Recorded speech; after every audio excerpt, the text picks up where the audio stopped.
Hey y'all, y'all can at least see what I'm doing here. I have to rerun this line again because my genius self got caught up on a rock last time.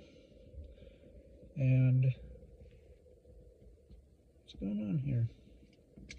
There we go. My genius self got caught up on a rock last time and lost my lure. So now I gotta do this all over again. So the first video I made, I got stuck on a limb of some kind, and that was that.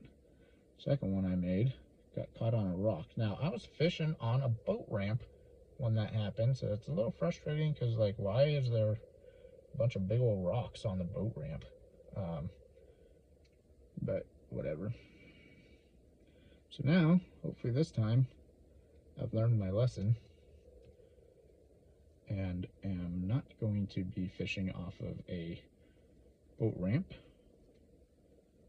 and hopefully won't be catching any sticks today.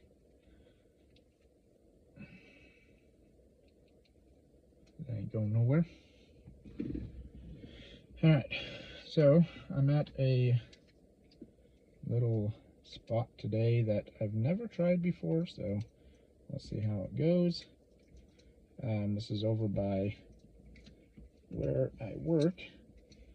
Now, it looks like it might be private, but I don't think that it is because I don't see any private signs. Just a bunch of houses built around this place, so you can't get to it. But I found a little path that will allow you to get in there. So hopefully that means that I can actually get in there and fish. But if I get yelled at, then I guess I'll get out of there and we'll know better. My fishing shirt here, and now it's my work shirt technically, but it's got a pocket.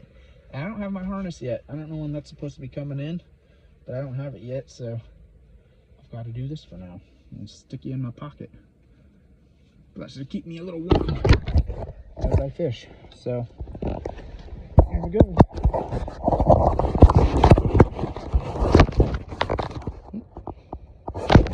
Still going. All right. Let's see here. Watch me get caught up and break it on the first cast. It just rained today, like quite a bit, so I'm hoping the fishing will be pretty nice, but we shall see.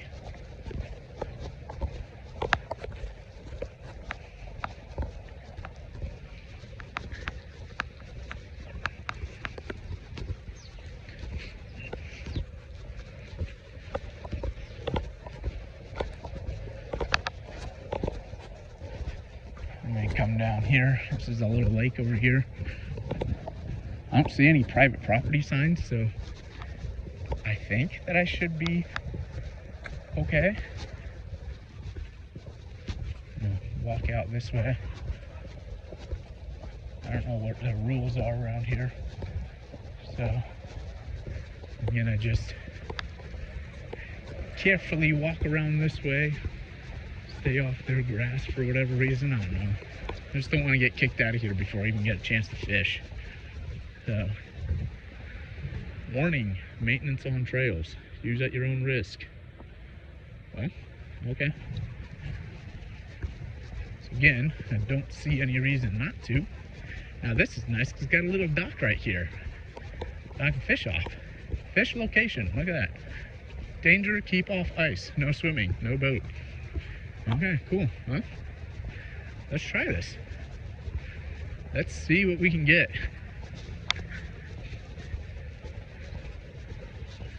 I'm liking the look of it. Hopefully it's not slippery. Please do not feed the ducks or geese.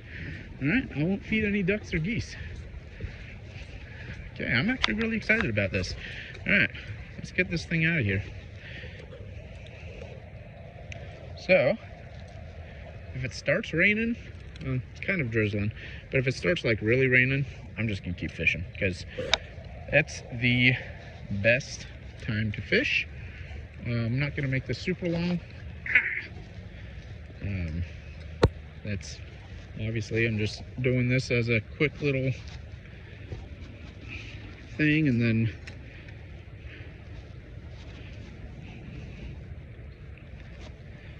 alright, almost ready. Okay, so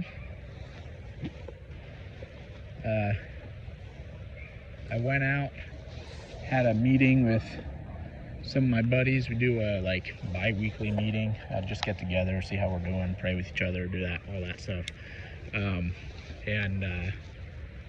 So this looks like a very polluted pond.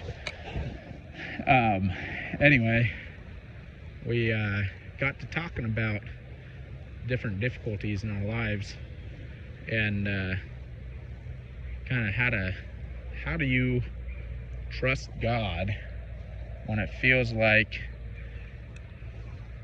you're just being hammered and life's hard, and it just kind of feels like God's not really there. He's not paying attention. He doesn't really seem to care.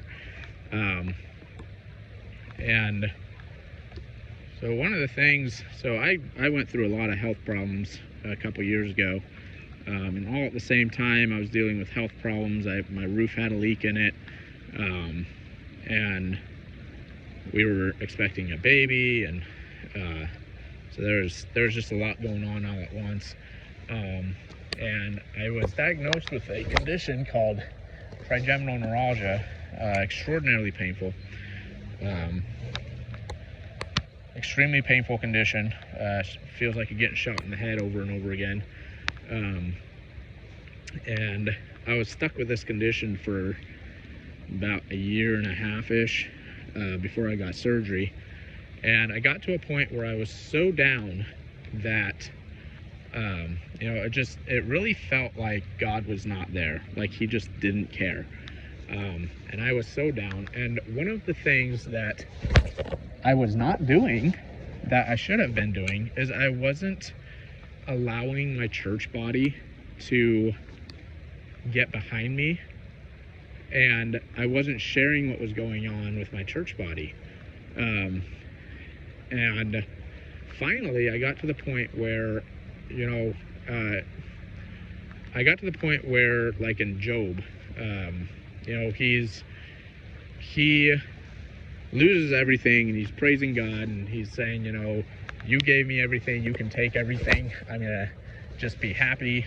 And so he then is struck with ailment, and he is being told by his he loses everything. He's being told by his friends that it's his fault, he did something wrong. He knows he didn't do anything wrong, and he gets to a point where he looks at God and he says, why was I even born? Why am I even alive? What is the point of life? And we all know how the story goes. God ends up answering Job. Obviously, God did not answer me in the way that he answered Job. But I got to that point, and I broke down, and I told my church family, and I said, look, I'm at this point where I don't want to be alive anymore. I don't know why I was alive. I look at the circumstances of my life, and I hate everything about it, and I want God to take me, and I want him to take me now. And they came together, and they prayed over me, and they encouraged me. And I remember waking up the next morning and just feeling like, I can do this. God has given me the strength. He has blessed me with a beautiful wife, beautiful children. He has blessed me with a wonderful church family, a new family in him, and I can do this. And the reason that I got there was because I allowed my church family to get behind me. The Lord says that we are a body. We are, if my back is hurting, I don't ignore it. I'm going to a chiropractor right now for my back. If my back's hurting, I don't ignore it and just wait for it to decide not to work anymore. Like, that's not how that works. In the same way, in the church family, when a part of the body of Christ is hurting, that you can't ignore that. And it's the beauty of the church family, is that they're there to be behind you. The Lord said it's not good for man to be alone. And a lot of people use that in the context of marriage and women, and the Lord said it's not good for man to be alone. We need people to support us. We need people to come behind us, to love us, to encourage us, to redirect us back to God. You know, we live in a day and age where God is not thundering his voice down from the sky and telling us what he wants and what we want, and he's not doing that. That's not where we're at in life. That's not the age that we're in. One day Christ is going to come back and we'll be able to walk and talk with him and everything will be blissful. But we're not there yet. And so we have to rely on one another. We have to rely on our church body. We have to rely on our spouses. And that is what God calls us to do. God calls us to bear one another's burdens, to weep with one another, and to rejoice with one another. And it is extremely hard to do that. It is hard to go from a point of rejoicing to a point of weeping, or vice versa. It's a lot of emotions. And you know what? We men, we struggle with emotions. Let's be honest here. Like, we do struggle with emotions. We struggle to share our emotions. We think we have to be strong. We're not allowed to share our emotions. And, you know, we want to be strong for our families. We want to be strong for our friends. And so we don't give ourselves the ability to share emotions, to allow other people to come beside us, because we want to be the strong person. And there's nothing wrong with being strong, but there comes a point where you can no longer be the strong person and you need someone to carry you. And so, all that to say, in the end, what is it that helps us get through? Obviously, reading our Bibles, making sure that we're in God's Word, but also God places a church family and people in our lives who help us through that. And that is very important, to seek that guidance from your church family, from your spouse, from your, you know, if you have kids that are old enough who can encourage you, you seek it from them. You just find encouragement where you can find it. Obviously, you want to be searching in the right places. If you have friends that are not saved, they're probably not the right places to be looking for encouragement. I mean, they can encourage you, but not the same way that someone who is a believer in God and a follower can do. So, yeah. So, anyway, that's my rant about that for today. We're going to be done fishing now. I'm pretty sure I hit my 5. So, I'm going to drive and hope that nobody gets mad at me for being out here. Thanks, guys.